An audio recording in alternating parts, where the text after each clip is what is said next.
والصلاة والسلام على رسوله الكريم وعلى آله وصحبه أجمعين। আজকের দর্শে আমরা আলোচনা করব এমন একটি বিষয় যেটা সমাজে সংসারে খুবই গুরুত্বপূর্ণ। মানুষের সাথে বসবাস করতে মানুষে বিবাদ লাগে। একই সংসারে বিভিন্ন মানুষ বাস করতে গেলে সেই সংসারে মোটামুটি টেনশন আসে। একসঙ্গে 5টা ঘটি বাটি থাকলে সাথে সাথে লেগে ঠং ঠাং আওয়াজ আসতে থাকে। সুতরাং সেই ক্ষেত্রে কি করা উচিত? মুসলমানদের কি করা উচিত? দুই বিবদমান গোষ্ঠীর মাঝে সন্ধি স্থাপন করা উচিত।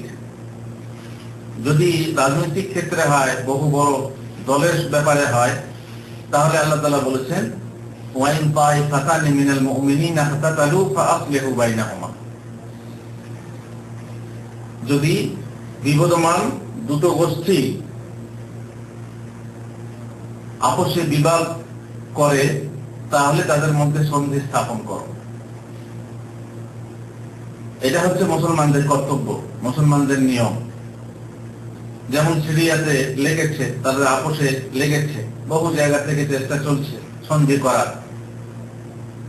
বহু দেশ মুসলিম অমুসলিম চেষ্টা করলো, কিন্তু চেষ্টা এখনো পর্যন্ত সফল হচ্ছে না।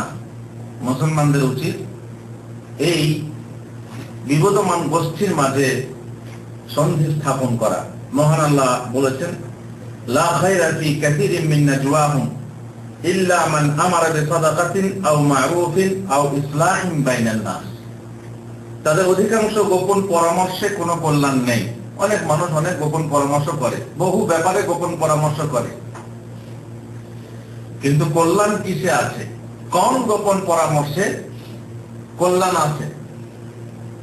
আল্লাহ তাআলা বলছেন যে তার পরামর্শে দান খয়রাত করে, সৎ কাজ করে, মানুষের মধ্যে শান্তি স্থাপনের নির্দেশ দেয়, এমন গোপন পরামর্শে কল্যাণ আছে। মানুষের মাঝে শান্তি স্থাপন করতে, সন্ধি স্থাপন করতে যে পরামর্শ করা হয় তাতে কল্যাণ আছে। আল্লাহ তাআলা বলেছেন ওয়াসলহু খায়র। কোন ব্যাপারে সন্ধি হলো কি ভালো, শ্রেষ্ঠ। আপনার মাঝে আর কারো মাঝে দ্বন্দ্ব লেগেছে, সেখানে বিচার আছে, সেই বিচারে হয়তো একজনের জরিমানা হবে, মনে করুন 1 লাখ জরিমানা হবে। কিন্তু যদি আপনারা আপোষে ফায়সালা করে নেন, সন্ধি করে নেন, ঠিক আছে 50 দিলেই হবে, তাহলে এই সুলহটা হচ্ছে খায়র, এটাই হচ্ছে শ্রেষ্ঠ শ্রেয়। সন্ধি করে নেন। দেখবেন পুলিশের স্টেশনে গেলে, মাহকামাতে গেলে আগে কি বলে? তোমরা আপোষে সুলহ করে নাও, আপোষে সন্ধি করে নাও, তোমরা আপোষে যেটা রাজি হবে হয়ে যাবে। একজনে যদি আঙ্গুল ভেঙে দেয় তো তার শাস্তি আছে, যে তাকে এত জরিমানা লাগবে। কিন্তু এত জরিমানা করার আগে বলা হয়, কাজী বলেন, বিচারক বলেন, তোমরা আপোষে সন্ধি করে নাও। যদি অল্প স্বল্পতে রাজি হয়ে যাও তো ভালো, যেহেতু আসলহু ওয়াসলহু খায়র। আল্লাহ তাআলা বলছেন ফাত্তাকুল্লাহা ওয়া আসলিহু যাতা বাইনিকুম। তোমরা আল্লাহকে ভয় করো এবং নিজেদের মধ্যে সদ্ভাব, শান্তি ও সন্ধি স্থাপন করো। একজনের সাথে একজনের মতভেদ থাকবেই, তাহলে একদম কাটাছাড়া হয়ে থাকলে হবে না। এই মতভেদের মাঝে সন্ধি স্থাপন করে চলতে হবে। ইজতিহাদি বিষয়ে যদি মতভেদ হয়, তাহলে আকীদা বিষয়ে একমত হয়ে, তাওহীদে একমত হয়ে আপোষে এই বর্ষা, এই গালাগালি, এই তর্কাতর্কি দূরে রেখে এক হয়ে চলতে হবে, সন্ধি স্থাপন করে চলতে হবে। আমরা সমাজে বাস করি না, আমরা বিভিন্ন জাতির মাঝে বাস করি। অনেকে আছি যারা হিন্দুদের পাশে বাস করি, অনেকে আছি খ্রিস্টানদের পাশে বাস করি। পাশাপাশি বাস করতে গেলে বিভিন্ন জাতি আমাদের মাঝে এসে যায়, কিন্তু তাদের সঙ্গে কি দাঙ্গা মারামারি তর্কাতর্কি লেগে থাকে? না, তেমনি মুসলমানরা আপোষে, যাদেরকে আমরা মুসলমান বলি, তারা যদি আপোষে বসবাস করে, ইজতিহাদি কোনো বিষয়ে মতভেদ থাকে, কোনো বিষয়ে যদি একে অপরকে মেনে নিতে না পারে, তবুও সন্ধির সাথে চলতে হয়। আপনি আপনার স্ত্রীর কথাই ভাবেন, সব কথাতে কি আপনি একমত হতে পারেন? অবশ্যই না। তবুও স্ত্রীর কিছু মেনে নিতে হয়, স্ত্রীকেও আপনার কিছু মেনে নিতে হয়। এইভাবে মেনে মানিয়ে চলা একটা নীতি আছে সংসারে। মেনে মানিয়ে চলার নীতি যদি কেউ অবলম্বন করে, তাহলে অশান্তি ভোগ করবে না। প্রত্যেক সংসারে ভুল বুঝাবুঝি হয়, ভুল বুঝিয়ে এক মানুষ অপরের সঙ্গে লড়াই লাগিয়ে দেয়, ভুল বুঝে এক মানুষ অপর মানুষকে কুধারণা করে এবং তার ফলে তার সঙ্গে বন্ধুত্ব নষ্ট করে, ভ্রাতৃত্ব নষ্ট করে এবং স্বামী স্ত্রীর যে মিলন, সেই মিলনে তাদের ক্ষতি হয়। কিন্তু যদি মেনে মানিয়ে নেয়, কুধারণার জায়গায় সুধারণা স্থাপন করে, তাহলে পরে এই সর্বনাশ ঘটে না। অতএব মুসলমানরা, তোমরা আপোষে সদ্ভাব কায়েম রাখো, আপোষে সন্ধি স্থাপন করে চলো, মেনে মানিয়ে চলো। তুমি কিছু মেনে নাও আর কিছু মানিয়ে নাও। স্বামী তেমনি স্ত্রীর প্রতি করবি, স্ত্রী তেমনি স্বামীর প্রতি ব্যবহার করেছে। বাপ বেটাই হয় না, মা বেটার হয় না অনেক সময়। মেনে মানিয়ে চলার নীতি। তবে হ্যাঁ, একটা কথা এখানে মনে রাখতে হবে যে সব সময় যদি একজন গোঁ ধরে, দুজনই গোঁ, দুই পক্ষই গোঁ ধরে থাকে, তাহলে মেনে মানিয়ে চলা বড় মুশকিল হয়। যেমন আপনাকে যদি বলা হয়, আপনি ভাই আমাকে টেলিফোন করেন না কেন, তো আপনিও আমাকে প্রশ্ন করবেন যে আপনি করেন না কেন। রাস্তায় পার হয়ে যাচ্ছি, আপনি আমাকে সালাম দিলেন না, এই মিয়া হুজুর হয়ে সালাম দিলেন না, আমিও তো আপনাকে প্রশ্ন করতে পারি আপনি কেন সালাম দিলেন না। এইভাবে যদি সবাই গোঁ ধরে থাকে যে ও আগে দেখ তবে আমি দেবো, তাহলে পরে আসলে কাকে ছোট হতে হবে? কেউ ছোট হতে চায়, তাই না? কেউ ছোট হতে চায় না, সবাই বড়ত্ব প্রকাশ করে। তাহলে ছোট কে হবে? কাকে ছোট হওয়া উচিত? যে ছোট তাকে ছোট হওয়া উচিত, যে ছোট তাকে ছোট হওয়া উচিত। বনে বনে সালাম কালাম নেই, কে আগে সালাম কালাম করবে? যে ছোট। স্বামী স্ত্রীতে সালাম কালাম নেই, কে আগে কথা বলবে? ও তো স্বামী বলতেই পারে, কথা আলাদা করে, কিন্তু উচিতটা কার? স্ত্রী। ভাইয়ে ভাইয়ে সাক্ষাতে সালাম কালাম নাই, কে সালাম দেবে? কে সালাম দেবে? সালামের যে নীতি আছে সেই হিসাবে, যেমন ছোট বড়কে সালাম দেবে, যে আসছে, যে বসে আছে তাকে সালাম দেবে, তাই না? যে সওয়ার হয়ে আসছে, যে পায়ে হেঁটে যাচ্ছে, কে সালাম দেবে? যে সওয়ার হয়ে আসছে। যার যেমন হক আছে শরীয়তে, তাকে কিন্তু মেনে নিতে হবে। যদি মেনে না নেয়, সে যদি একে বলে অহংকার, বড়ত্ব। বড়ত্ব কখন? যে ছোট অথচ বড় হতে চায়, তাকে তো বড়ত্ব বলে। যে বড় তার তো বড় হওয়া সাজে, যে বড় তার বড় হওয়া সাজে, কিন্তু যে ছোট তার বড় হওয়া সাজে না, বলেই তাকে বড়ত্ব বলা হয়। হাম বড়াই, হাম বড় হ্যায়, একে বলে হাম বড়াই। হাম বড় হ্যায় তার মানে হচ্ছে হাম বড়াই।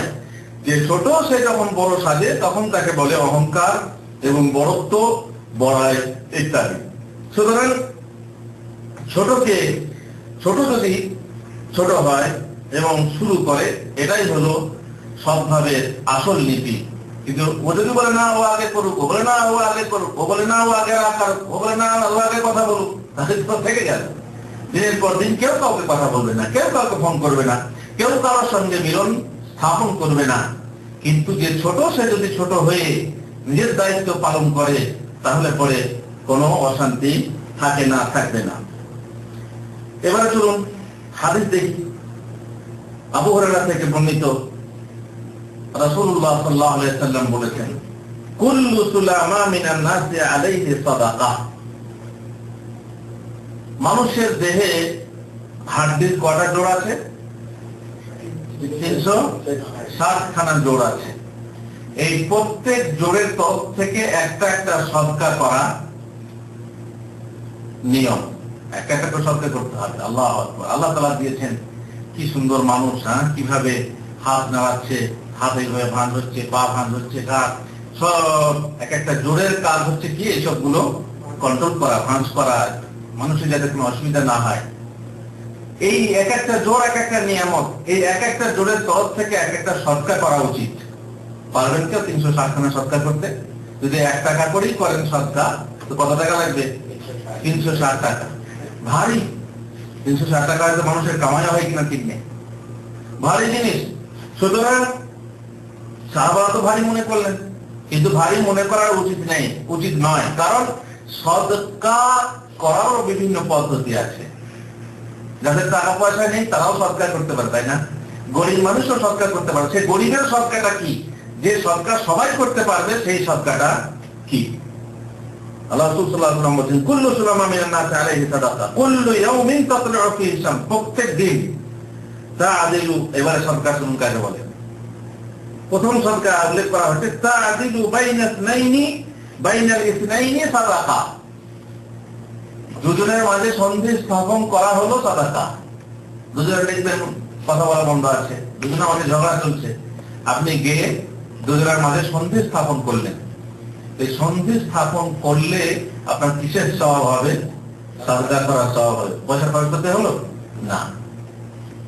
ওয়া তুইনুর রাজুলা ফি দাফাতিহি, তার সওয়ারির ব্যাপারে যদি তাকে সাহায্য করো তাহলে তাতে রয়েছে সাদাকা। মানুষকে নিজের সওয়ারির উপর বসানো। মনে করুন একটা লোক যাচ্ছে, আপনি সাইকেল নিয়ে যাচ্ছেন, কোথায় যাবেন? ভাই বাজারে যাবো। আপনিও বাজারে যাচ্ছেন, তো আপনি সাইকেলে বসুন, কিংবা গাড়ি, আমাদের এখানে তো গাড়ি। একটা লোক হেঁটে যাচ্ছে, কোথায় যাবেন? অমুক দেশনায় যাবো, আসুন গাড়িতে বসুন। এই যে বসিয়ে নিয়ে এটা কি হলো? সাদাকা হলো। فتحملها عليها او ترفع له عليها متاعه صدقه। একটা লোক ভারী গ্যাস নিয়ে যাচ্ছে, কষ্ট হচ্ছে, আপনি দেখছেন, ভাই গ্যাসটা আমার গাড়িতে দাও, পৌঁছে দিলেন। একটা লোক, এক বৃদ্ধ লোক ছেলেখালি তার বাড়ির জন্য পানি বহন করছে, কষ্ট করে পানি নিয়ে যাচ্ছে, বালতি করে হোক, কলসি করে হোক, আপনি কলসিটা নিয়ে পৌঁছে দিলেন।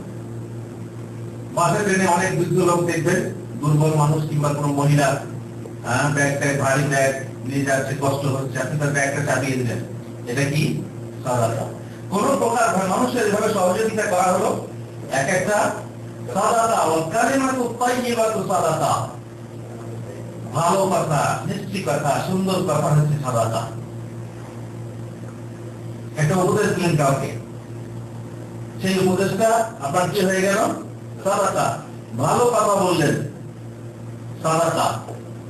মসজিদে একটা লোক চিল্লাচিল্লি করছে, ভাই মসজিদ তো একটু আস্তে কথা বলুন। কি হলো? ভালো কথা, সুন্দর কথা হলো, আমরা যদি মারুফ হলুন আর কথাটাও ভালো হলো।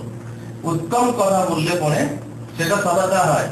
তারপর ওয়াবিকুল্লি খাতওয়াতিন তামশিহা ইলা সালাতি সাদাকা, নামাজের জন্য যখন আপনি মসজিদে যাবেন প্রত্যেকটা পদক্ষেপ আপনার জন্য সাদাকা। এই জন্য মসজিদ থেকে বাড়ি দূর হলে, ঘর দূর হলে পরে সাদাকা বেশি হয়। আল্লাহ রাসূল যে এক সাহাবী চেয়েছিলেন না যে আল্লাহ নবী মসজিদের পাশে আমরা ঘর করবো, তার প্রত্যেক নামাজ পড়তে আমাদের সুবিধা হবে। আল্লাহ রাসূল বলেন দিয়ারাকুম তুকতাবু আসারুকুম, তোমরা তোমাদের যে ঘরে আছো এখানেই থাকো, তোমাদের এই পদক্ষেপ আল্লাহর কাছে লিপিবদ্ধ হবে। আর এক একটা পদক্ষেপের বিনিময়ে তোমাদের কি হবে? সাদাকা হবে। এক একটা বিনিময়ে, এক একটা পদক্ষেপের বিনিময়ে গুনাহ ঝরে যাবে। এক একটা পদক্ষেপের বিনিময়ে এক একটা নেকি লেখা হবে। এক একটা পদক্ষেপের বিনিময়ে এক একটা মর্যাদা উন্নীত হবে। বিভিন্ন রকমের সওয়াব আছে।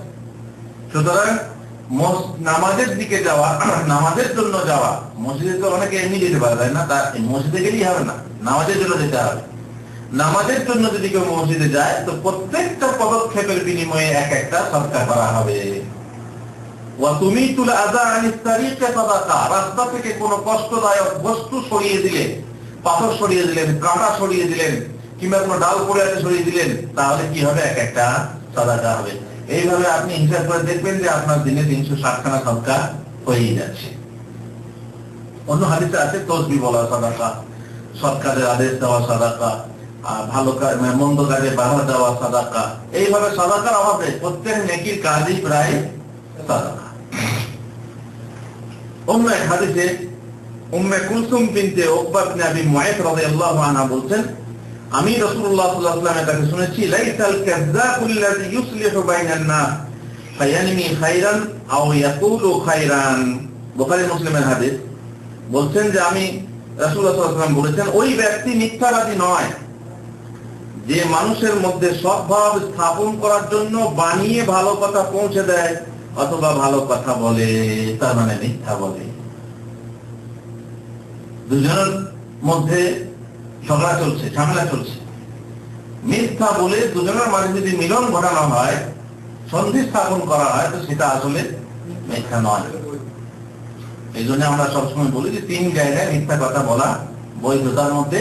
একটা হচ্ছে কি, দুটি বিবদমান ব্যক্তির মাঝে সন্ধি স্থাপন করার জন্য মিথ্যা বলা হয়। আবুল বাশার আর আদমের মধ্যে ঝগড়া। আবুল বাশার আদমকে খুব শত্রু মনে করে, আদম আবুল বাশারকে খুব শত্রু মনে করে। আপনি গিয়ে বললেন, বাশার ভাই, আদম ভাই কিন্তু আপনার প্রতি খুব আক্ষেপ করছিলেন, ঝগড়াটা হওয়াতে তিনি আক্ষেপ করছেন, যদি এটা না হতো। আপনি মিথ্যা করে বললেন, আদম কিন্তু কিচ্ছু বলেনি। তেমনি আদমের কাছে গিয়ে বললেন, বাশার ভাই এরকম আক্ষেপ করছিল। এই দুজনের মনটাকে কি করলেন আপনি? যে একটা হিজ্জাত ছিল, তার মানে একটা তাপ ছিল, উত্তাপ ছিল, সেই উত্তাপটাকে আপনি কি করলেন? কমিয়ে দিলেন, ঠান্ডা করে দিলেন। তারপরে আর একটা মিথ্যা বলে দেন। তখন দেখবেন আস্তে আস্তে তারা একে অপরের প্রতি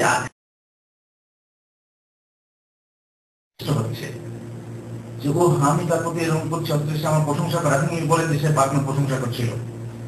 আর প্রশংসা শুনতে মানুষ ভালোবাসে না, প্রশংসা তো আল্লাহ নিজে পছন্দ করেন। যখনই প্রশংসা করছে শুনবে, তখনই সঙ্গে সঙ্গে তার মনটা তার প্রতি আকৃষ্ট হবে। তার আকৃষ্ট হলে দুজনের মাঝে কি হবে? সন্ধি প্রতিষ্ঠিত হবে, সন্ধি লাভ হবে। আর এই যে মিথ্যাটা আপনি বললেন, এটা আসলে মিথ্যা নয়, এই মিথ্যা বলা যায়। 2 নম্বর কোথায় মিথ্যা বলা যায়? কোথায় বলা হয়? ফিল হারব, যুদ্ধে। যুদ্ধে মিথ্যা বলা যায়। শত্রুপক্ষকে সত্য বললে পরে তো বুঝতে পারছেন, শত্রুপক্ষকে মিথ্যা বলা যায়। আর হাদিসুর রাজুল ইমরাতাহু ওয়া হাদিসুল মারআতি যাওজাহা, স্বামী স্ত্রীকে প্রেম বৃদ্ধির জন্য মিথ্যা বলবে, আর স্ত্রী স্বামীকে প্রেম বৃদ্ধির জন্য মিথ্যা বলতে পারে। আপনি বাড়ির বাইরে আছেন, বাড়িতে যখন এলেন, আপনার স্ত্রী বলতে পারে আমি ছটফট করছিলাম, তুমি কেমন ছিল, অথচ সে বেচারি ছটফট ফটফট কিচ্ছু করেনি, কিন্তু খালি আপনার মনটাকে উস্কে দেওয়ার জন্য সে মিথ্যা বলছে। এটা মিথ্যা নয়, এটা চলবে। তেমনি আপনি আপনার স্ত্রী প্রেম বৃদ্ধির জন্য এসে অনেক কথা বলতে পারেন। ও আমার বেহেশতি ফুল, আমি তোমাকে এত ভালোবাসি যত সমুদ্রের পানি আছে, আমি তোমাকে এত ভালোবাসি যত মরুভূমির বালি আছে। অথচ আপনি মনে মনে এসব বুঝতেই পারছেন, তাকে খালি বাড়িয়ে দেওয়ার জন্য আপনি বলছেন। এটা আসলে মিথ্যা নয়, কারণ এতে প্রেম বৃদ্ধি হয়। তো ধোঁকাবাজির জন্য নয়। ধোঁকাবাজির জন্য আপনার পকেট থেকে 500 টাকার নোট চুরি হয়ে গেছে, এবারে কে নিল সে জানে, স্ত্রী জানে, কিংবা স্ত্রী নিজেই নিয়েছে, বলছে আমি নিই নাই। এটা তো মিথ্যা কথা, তাই না? এটা যায় না স্বামীকে বলা? হ্যাঁ হুজুর, স্বামীকে মিথ্যা বলা যায় না? না, এই শ্রেণীর মিথ্যা না, এটা তো আসল রিয়েল মিথ্যা। এইরকম মিথ্যা না, শুধুমাত্র প্রেম জীবনে প্রেম বৃদ্ধি করার জন্য যদি এই শ্রেণীর কোন মিথ্যা বলা হয়, তাহলে সেটা মিথ্যা কথা নয়। আপনারা এ ব্যাপারে রাসূলুল্লাহ সাল্লাল্লাহু আলাইহি ওয়াসাল্লাম স্ত্রীদের মাঝে মিথ্যা কথা বলা শুনেছেন, মধু খাওয়ার ব্যাপারে, তাই না? মধু খাওয়ার ব্যাপারে হাফসার কাছে যখন আল্লাহ রাসূল এলেন, আল্লাহ রাসূল আপনি মাগাফির খেয়েছেন, যায়েনবের কাছে মধু খেতেন, আল্লাহ রাসূল আপনি মাগাফির খেয়েছেন। আয়েশাও বললেন, 200 দিনে পরামর্শ করে যায়েনবের বিরুদ্ধে আল্লাহ রাসূলের মনকে। তো এইভাবে স্বামী স্ত্রীকে, স্ত্রী স্বামীকে মিথ্যা মজাক করার জন্য, ঠাট্টা ছলে প্রেম বৃদ্ধি করার জন্য, বা নিজেদের সংসারে খেলার ছলে মিথ্যা বলতে পারে, কিন্তু একজনের ক্ষতি করার জন্য মিথ্যা বলতে পারে না, বলা যাবে না। সুতরাং এই হলো মিথ্যা কথা। বোঝা গেল কি? এখন আমাদের উদ্দেশ্য হলো, যদি মানুষের মাঝে আপনি সন্ধি স্থাপন করেন মিথ্যা বলে, তাহলে তাতে কোনো সমস্যা নেই, বরং বলা যায়। অনেক সময় বলা কি বলতে হবে, অনেক সময় বলতে হবে, যাতে দুইটা গোষ্ঠী আপোষে সদ্ভাব সৃষ্টি করে। অন্য এক হাদিসে আয়েশা রাদিয়াল্লাহু আনহা বলছেন, রাসূলুল্লাহ সাল্লাল্লাহু আলাইহি ওয়াসাল্লাম দরজার কাছে আওয়াজ শুনতে পেলেন, খুব উঁচু আওয়াজে কথা বলছিল দুটি লোক। তখন একজন অপরজনকে ঋণ কমাবার এবং নম্রতা প্রদর্শন করার জন্য অনুরোধ করছিল। ঋণ পাবে চাইতেছে তোমাদের কাছে, তো বলছে তুমি দাও, আমার ঋণটা কেন দাও না, তুমি শোধ করো না কেন? খুব চিৎকার করে বলবে, রাগ হয়েছে, শোধ করে না। তো পারছে না, যেহেতু সে ব্যক্তি শোধ করতে পারছে না, তো বলছে ভাই আমাকে নম্রতা মানে নম্রতা ব্যবহার করো, নম্রতা অবলম্বন করো, আমাকে সময় দাও, কি ঋণ আমাকে কিছু মাফ করে দাও, আমি সম্পূর্ণ ঋণ শোধ করতে পারছি না, আমাকে কিছু মাফ করে দাও। এসে নিয়ে কথাবার্তা বলছে। লোকটা বলছে আল্লাহর কসম আমি 1 পয়সা মাফ করবো না, আল্লাহর কসম আমি মাফ করবো না। কি আল্লাহর কসম? এইভাবে কোন ভালো কাজ না করার ব্যাপারে আল্লাহর কসম খেতে হয় না। ভাই তাহাজ্জুদ পড়েন, তাহাজ্জুদ পড়া ভালো না, আল্লাহর কসম আমি তাহাজ্জুদ পড়ব না। বা অন্য কোনো ভালো কাজ, অমুককে দান করুন, দান, আল্লাহর কসম আমি দান করবো না।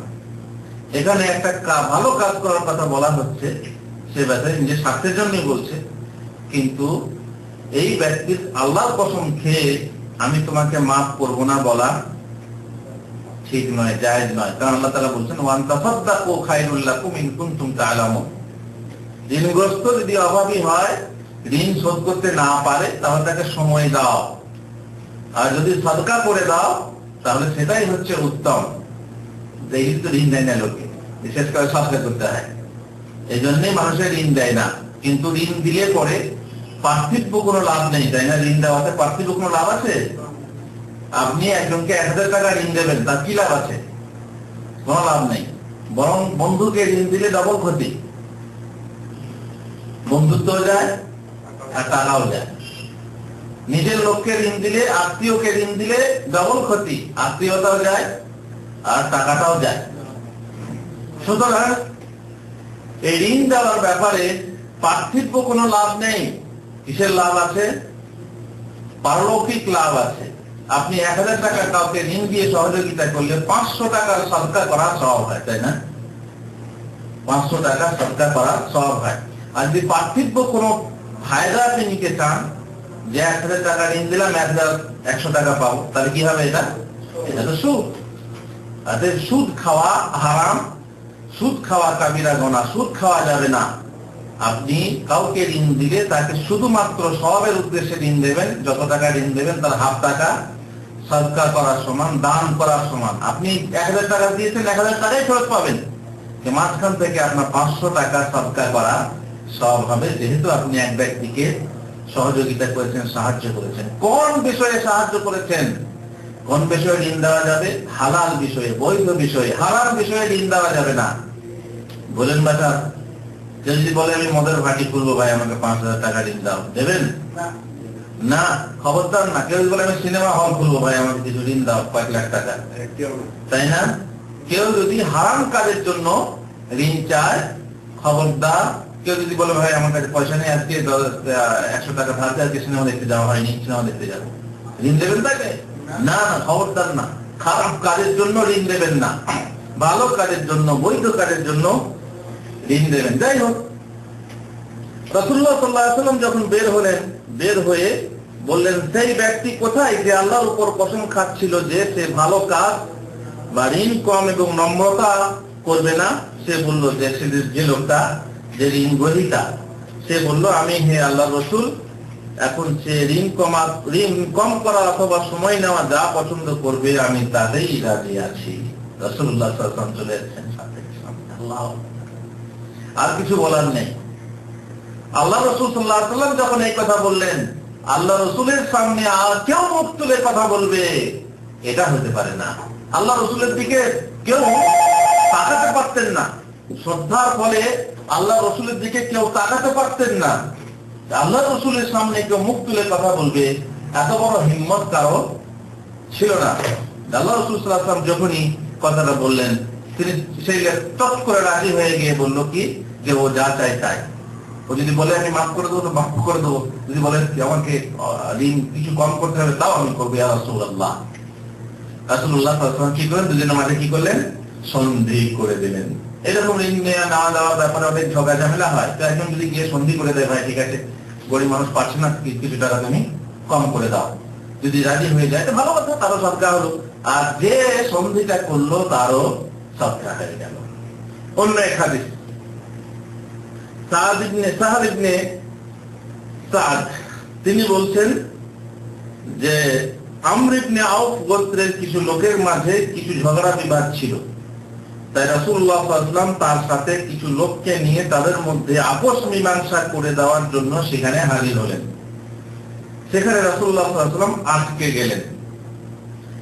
অপরদিকে নামাজের সময় হয়ে গেল, সুতরাং বিলাল আবু বকরের নিকট এসে বললেন রাসূলুল্লাহ সাল্লাল্লাহু আলাইহি ওয়াসাল্লাম আটকে গেছেন, মানে সন্ধি স্থাপন করতে গেছেন। বাস এইটুকুই আমাদের এই হাদিসের বিষয়বস্তু। বাকি যে ঘটনাটা আসছে আমাদের বিষয়ের সঙ্গে সম্পৃক্ত নয়, কিন্তু হাদিস যেহেতু একটা, এই জন্যই এখানে বয়ান করে দেওয়া হয়েছে। তার মানে আল্লাহ রাসূল সাল্লাল্লাহু আলাইহি ওয়াসাল্লাম সন্ধি স্থাপন করতে গিয়ে নামাজের সময়ও আটকে গেছেন। তা বোঝা গেল বিচার মীমাংসা সন্ধি স্থাপন করতে গিয়ে নামাজের টাইমও যদি একটু ঢিলে হয়ে যায় তাতেও সমস্যা নেই, তবুও লোকদের মাঝে সন্ধি স্থাপন করতে হবে। বিলাল এসে বললেন আবু বকরকে যে রাসূলুল্লাহ সাল্লাল্লাহু আলাইহি ওয়াসাল্লাম আটকে গেছেন, ফেঁসে আছেন, তিনি এরকম করছেন, সন্ধি স্থাপন করছেন, এদিকে নামাজেরও সময় হয়ে গেছে, আপনি কি নামাজের লোকদের ইমামতি করবেন? তিনি বললেন হ্যাঁ, তুমি যদি চাও ঠিক আছে ইকামত দাও। অতঃপর বিলাল রাদিয়াল্লাহু আনহু নামাজের ইকামত দিলেন এবং আবু বকর সিদ্দিক রাদিয়াল্লাহু আনহু এগিয়ে গিয়ে তাহরিমাত তাকবীর বললেন এবং লোকেরাও তাকবীর বলল। ইতিমধ্যে রাসূলুল্লাহ সাল্লাল্লাহু আলাইহি ওয়াসাল্লাম পিছন থেকে এসে গেলেন আর কাতারগুলো অতিক্রম করে প্রথম কাতারে এসে দাঁড়ালেন। তাদেরকে লোকেরা হাত তালি দিতে শুরু করলো। লোকেরা হাত তালি দিতে, হাত তালি মানে কি? এইভাবে আওয়াজ, কথা তো বলা যাবে না নামাজে, তাই না?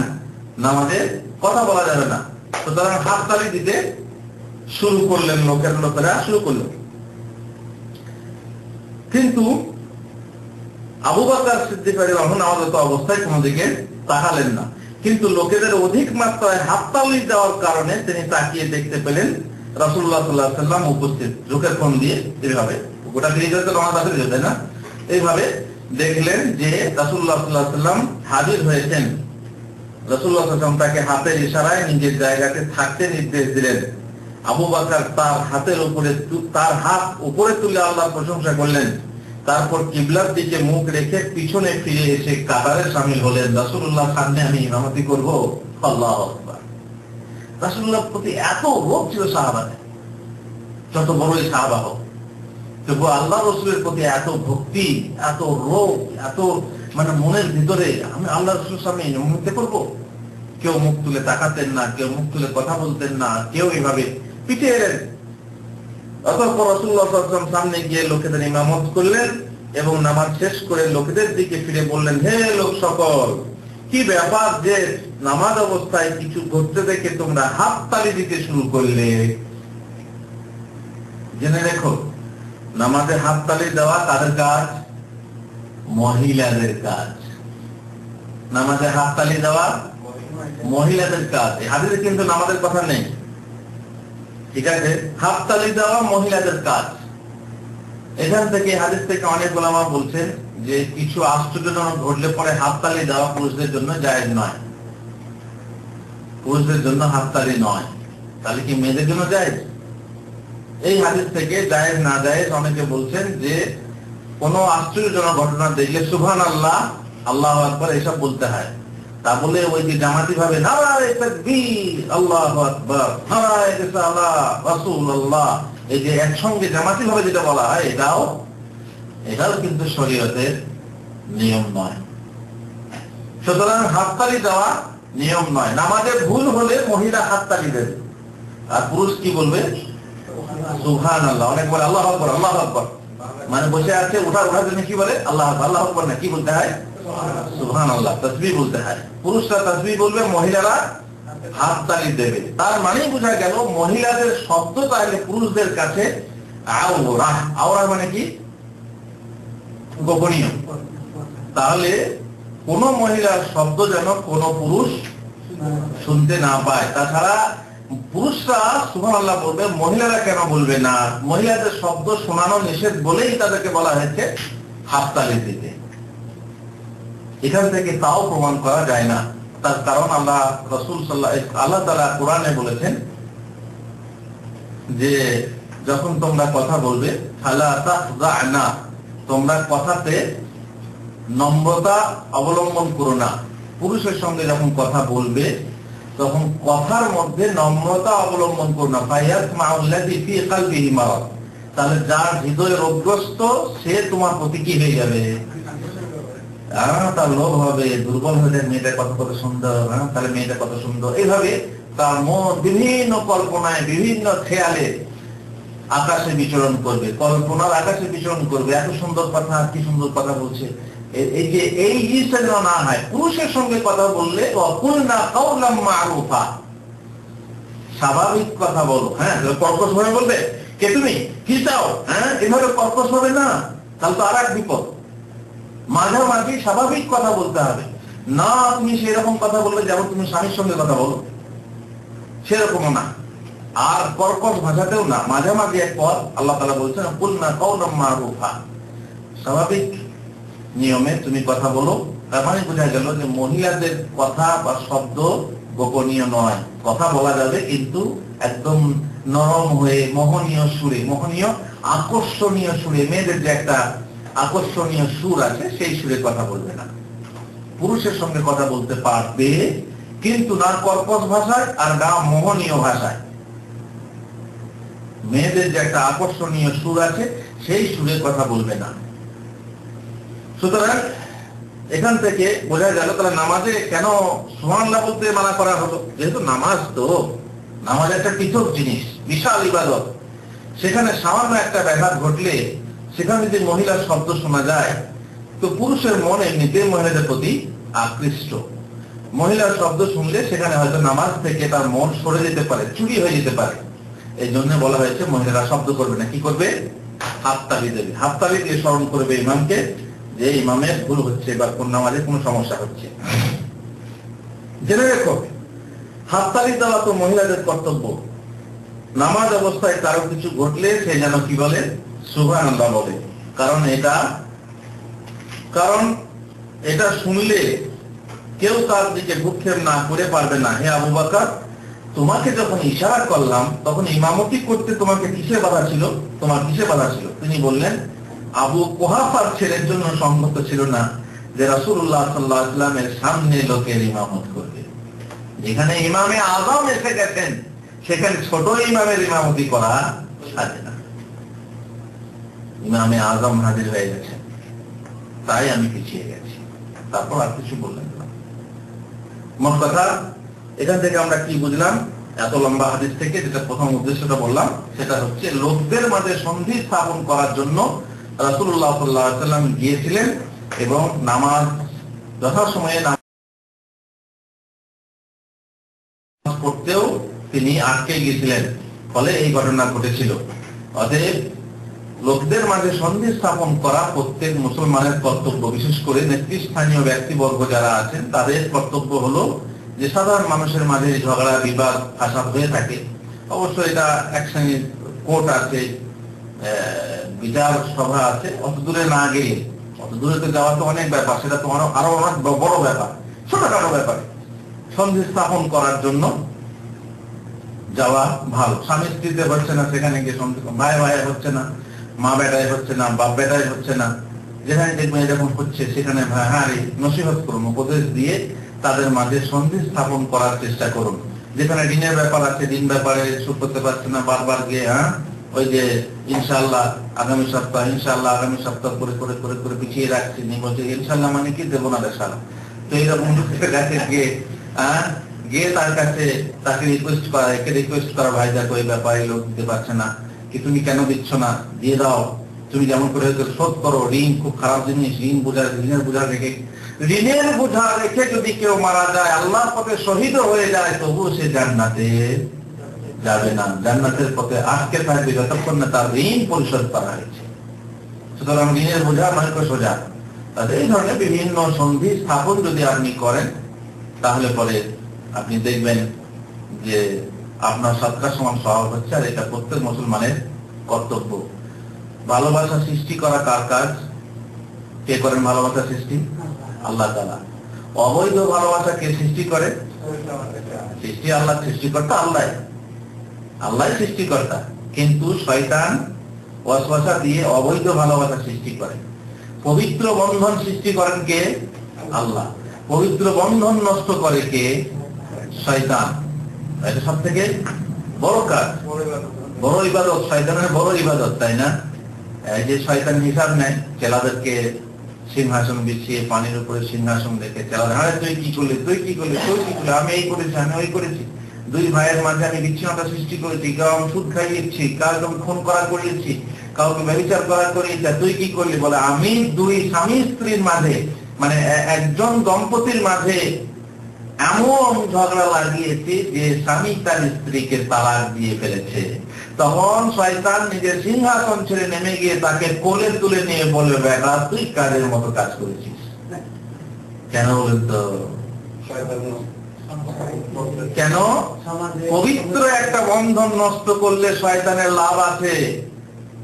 এত বড় একটা বন্ধন নষ্ট করার ফলে কত ক্ষতি হবে? সন্তান থাকলে সন্তানদের ক্ষতি হবে, তাদের বিবাহ না হলে তারা ব্যভিচার করবে, আরো বহু কিছু ক্ষতি আছে। তার জন্য শয়তানের কাছে এটা বিশাল কাজ হলো। পক্ষান্তরে মানুষের কাজ, মুসলমানের কাজ কি? এই শ্রেণীর বন্ধনকে কি করা? জুড়ে দেওয়া। আল্লাহ বলছেন না, ওয়াইন খিফতুম শিকাকা বাইনিহিমা ফাবআতু হাকামান মিন আহলিহি ওয়া হাকামান মিন আহলিহা ইন ইউরিদা ইসলাহান ইউওয়াফিকিল্লাহু বাইনাহুমা। সালিস করতে বলছেন আল্লাহ তাআলা, সালিসি করতে বলছেন। স্বামী স্ত্রীতে হচ্ছে না, হচ্ছে না, হচ্ছে না, ঠিক আছে, উপদেশ দেওয়া হলো, উপদেশ মানে না, বিছানা ত্যাগ করা হলো, স্ত্রী বললো তুমি আমার কাছে যদি চাই না, তুমি আমাকে শো, আমার তো ভালোই হলো। বিছানা ত্যাগ করে কোনো লাভ হলো না। তারপরে উত্তম মাধ্যম শুরু করলেন, তাতেও সে হলো কি? কান করেছি ঢোল, যত বলবি বল, পিঠ করেছি কুলো, যত কিলোবি কিলো, লাভ হয় না। একটা শেষ চেষ্টা একটা করা যায়, চট করে তালাক দিতে হয় না। আর আমার আর কি অনেক মানুষ আছে রেগে গেলে তালাক শব্দ ব্যবহার করে, তাই না? তালাক আর তলকা নারিয়া, তলকা নারিয়াকে বলেন শুট। অনেক মানুষ আছে সঙ্গে পিস্তল থাকলে কোথাও একটা কথা হলে শুট করে দেবো, অনেকে শুট করে দেয়। আর এই তালাক, তলকা নারিয়া কাছাকাছি না, এই তালাকে নার বলে, তালাক।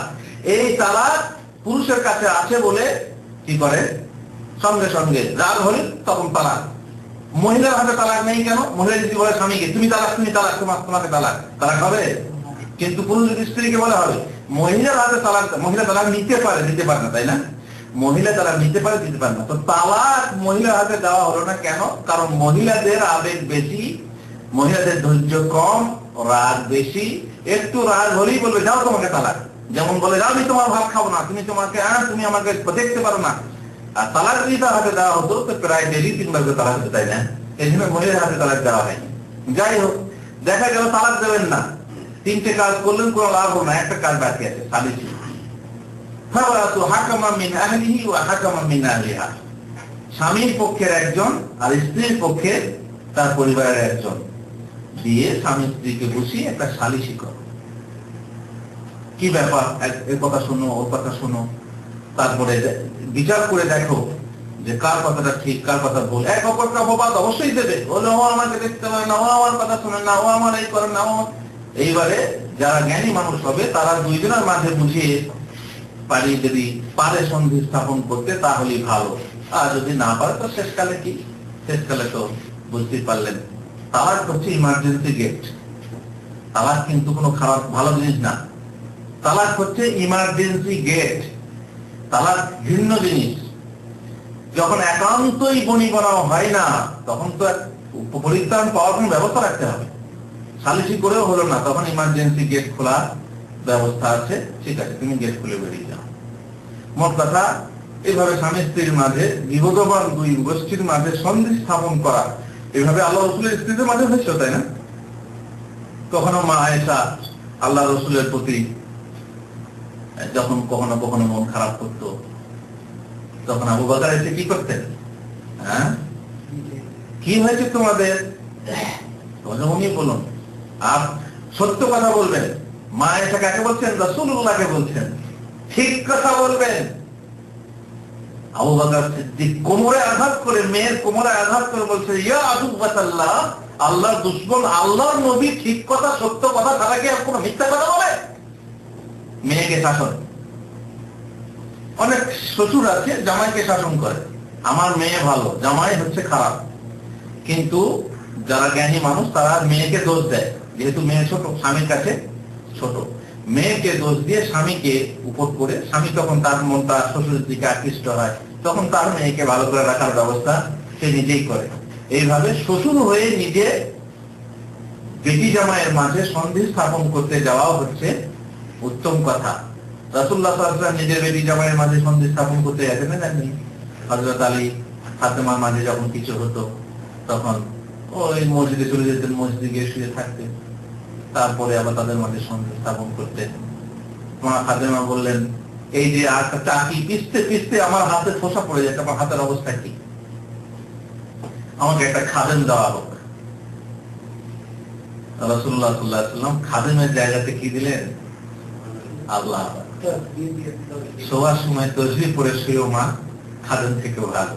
আহা, দেখছেন, অথচ তিনি বাদশাহ, ইচ্ছা করলে খাদেম দিতে পারতেন, কিন্তু মাকে ওই বিলাসিতায় অভ্যস্ত না করে তিনি এমন একটা ব্যবস্থা বলে দিলেন যে মা তুমি এই শোয়ার সময় এই তাসবিহ পড়বে, 33 বার সুবহানাল্লাহ, 33 বার আলহামদুলিল্লাহ, 34 বার আল্লাহু আকবার, সেটা তোমার খাদেম থেকেও ভালো হবে, শরীরে স্ফূর্তি পাবে, স্বাস্থ্যে কি পাবে, মানে সজীবতা পাবে। সুতরাং মা ফাতেমাও সেই রকম, যেমন বাপের নিবেদিত হবে, বেটি আব্বার কথা মেনে নিয়ে তিনি তাই করতে লাগলেন, তবুও খাদেম ব্যবহার করলেন না। আর আমাদের তো ড্রাইভার, হাউস ড্রাইভার আছে, ঘরে খাদেমা একটা দুটো তিনটি খাদেমা কারো কারো বাসাতে, আর মহিলারা তো পানিটা ঢেলেও খেতে যাবে না, কাহওয়া খাচ্ছে, বলছে চা খাবে, চাটাও সামনে ঢেলে খাবে না, এই ঢেলে দাও, চা নিয়ে এসো। হ্যাঁ, ছেলেটার ছেলের সমস্ত দায়িত্ব, যদি বাচ্চা হয় বাচ্চার সমস্ত, আর বাচ্চা হলে মহিলারা তো বুঝতে পারছেন, ওই যে আমাদের দেশে বলে না নুনের পুতুল হয়ে যায়, তো তখন তো একটা অন্য ব্যবস্থা, তখন ওই যে নানা রকম হুকুম। অথচ নিয়ম হলো যে মহিলা যথাসম্ভব নিজের হাতে স্বামীর খিদমত করবে, বিশেষ করে দৈহিক খিদমত কোন অন্য মহিলা দ্বারা, নিজের বোন দ্বারা, খাদেমা দ্বারা বা দাসী দ্বারা করাবে না, যথাসম্ভব নিজের খিদমত, নিজের স্বামীর খিদমত নিজের হাতে করবে। কিন্তু অলস মহিলা যারা, তারা এরকম করে। যাই হোক, কথা চলে যাচ্ছি। ব্যাপার হচ্ছে কি, যে সন্ধি স্থাপন করার জন্য শ্বশুর যাবে জামাই বেটির কাছে, আর কে বাপ যাবে বেটির কাছে, জামাই বেটির কাছে। এরকমই কি করবে জামাইও, অবশ্য যে শ্বশুর যা শাশুড়ি সবার দিয়ে তার করতে পারে না, যেখানে যেমন হবে সেখানে সেরকম সন্ধি স্থাপন করার পরিস্থিতি সামাল দিতে অবয়ে গিয়ে সন্ধি স্থাপন করবে। তো আমাদের আজকের দাস সেটাই হলো যে দুজন ঝগড়া লাগা লোকের মাঝে সন্ধি স্থাপন করার চেষ্টা করতে হবে। এখন যদি কি বলে আমাদের ব্যাপার না করাবে না, ঝগড়া কথা। আর একটা কথা এখানে বলে রাখি, মনে পড়লো, স্বামী স্ত্রীর মাঝে যখন দেখবেন কোন ঝগড়া চলছে, তখন চট করে নাক না গলানোই ভালো, যতক্ষণ না তারা বিচারের ভার দায়িত্ব দিয়েছে। কেন বলুন তো? কোন শ্বশুরের জন্য উচিত নয় যে মেয়ের হয়ে জামাইয়ের বিরুদ্ধে কিছু করতে যাওয়া, বলতে যাওয়া। কেন বলুন তো? কারণ গোপন কারণ এমন হতে পারে যে কারণ উল্লেখ করা সম্ভব নয়, বাপের কাছে, শ্বশুরের কাছে, শ্বশুর এসেছে কিংবা বাপ এসেছে। এবারে মেয়ে তাদের ঝগড়াটা কি নিয়ে, সেটা হয়তো এই জন্য একটা জয়ীফ হাদিসে আছে যে মহিলাকে মারা হচ্ছে কি জন্য স্বামী মেরেছে জিজ্ঞাসা করো না। একটা জয়ীফ হাদিস, সহিহ হাদিস না। যদি কোন স্বামী তার স্ত্রীকে মারে তাহলে তাকে জিজ্ঞাসা করবেন যে কেন মেরেছে। কেন বলুন তো? যেহেতু সেই মারার কারণ এমন হতে পারে যেটা তোমাকে শুনতে খারাপ লাগবে, এই জন্য চট করে নাক গলানো উচিত না। তাদের হয়তো কোনো যৌন সমস্যা বা অন্য কিছু এই জন্য হয়েছে, যতক্ষণ না তারা নিজেরা বিচার ভাত দিয়েছে ততক্ষণ তাদের ব্যাপারে নাক গলানো, চট করে শ্বশুর হয়ে বাপ হয়ে এই তোরা কেন করছিস, এরকম করছিস, এরকম করছিস না, খবরদার। একটু ধীরে সুস্থে, একটু জ্ঞানের সাথে বোঝাপড়া করে যতক্ষণ না বিচার হয়েছে ততক্ষণ, কিংবা কোন মহিলার মাধ্যমে মহিলার কাছে যদি সেই খবর জেনে করা হয়, বিচার করা হয়, সম্পর্ক যার সঙ্গে কথা বলা চলবে সেরকম সম্পর্কের লোক এনে যদি কথা বলানো যায় তাহলে পরে সমস্যা নেই। মোট কথা হচ্ছে সন্ধির দাস, সন্ধি স্থাপন করুন, নিজেরা সন্ধি স্থাপনে সদ্ভাব করে চলতে থাকুন। ও আসলিহু যাতা বাইনাকুম, আল্লাহ তাআলা আমাদেরকে তৌফিক দেন। ওয়া সাল্লাল্লাহু আলা নবিয়িনা মুহাম্মদ ওয়া আলা আলিহি ওয়া সাহবিহি আজমাইন।